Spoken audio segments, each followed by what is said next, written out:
Never again, he said. I will never trust Fiverr again. Enter a man in his 20s. He is bored. He has a lot of time on his hands. Sitting in his room all day has made him feel like shit.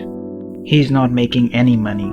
He really wants to. Earning money will help out his parents, which would bring joy to them, and that in turn will make him feel happy.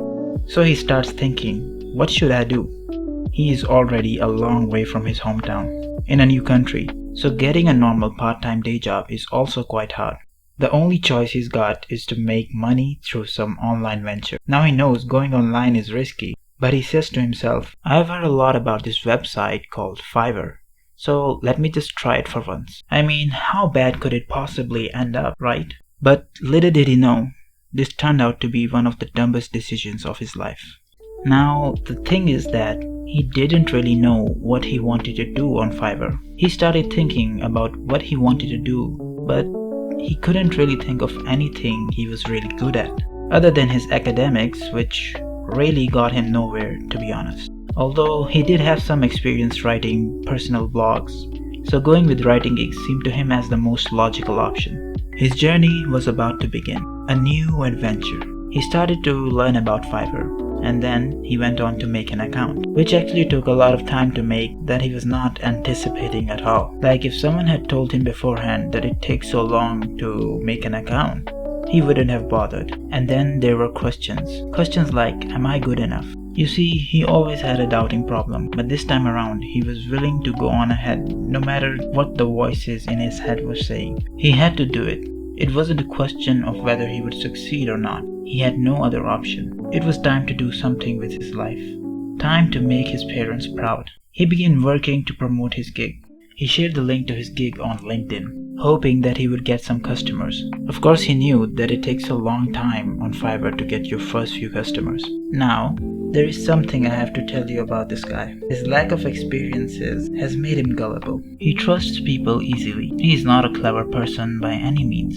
He is honest unwillingly. It is in his nature to stay true to his virtues. He had been deceived before, but of course, he learned his lessons and never went towards the same trap again. But this time around, he was rushing. He had his safety alerts down. He was vulnerable. He was gonna trust any damned weasel that was gonna come his way. Of course, he is at fault for what is about to happen. It is not like he is a kid.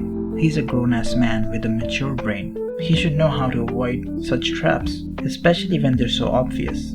Unfortunately, he didn't listen to the voice of reason in his mind. He was ecstatic when he saw that a customer had messaged him. In the first hour after creating his gig, he didn't even question it. Even if shady messages like these could be overlooked by even a toddler, a message like this, which starts with asking someone for their information instead of their services, is easy for anyone to assess as being a scam. But not to him. He was gone already, into a world where he could imagine riches beyond his dreams. However, some shred of intellect was still there, it seemed, as he only gave him his email that he didn't use a lot, just in case if they hacked it.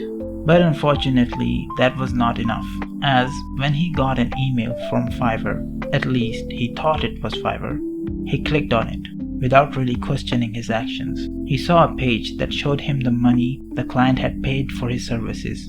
He was overjoyed. The money that they were offering him for the gig was one whole day's wage in the country he was living in.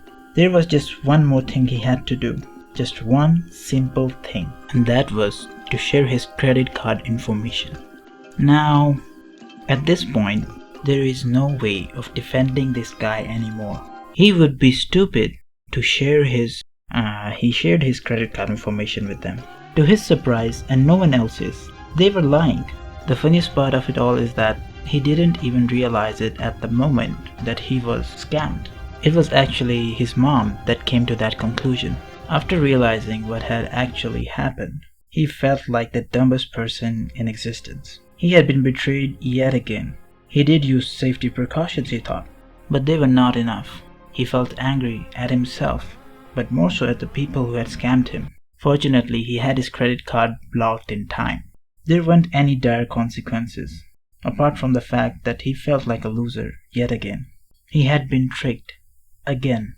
He couldn't trust anyone on Fiverr ever again, especially since they all seemed to be using the same tactics to scam him.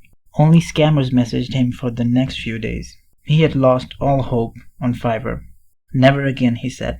I will never trust Fiverr again. All was not lost. He still had the ambition to do something. He still had a lot of time on his hands. He thought of what he could do, something that would guarantee at least not being scammed when it came to payments. He came across YouTube this time. It was the only platform that to him felt like that there was proof of its authenticity. Of course, this was not the first time that he would make videos on YouTube. He had tried several times before. He had heard he needed to pick a niche. That part had always discouraged him, because he wasn't sure if he could lock himself up in a box when it came to letting out his creativity. So this time around, he would make what he wanted to make. It doesn't matter if his content falls into a specific niche. He would make videos about any topic that he wanted to. Nobody could stop him from that. So, here he is now. Thank you for watching. I will see you soon.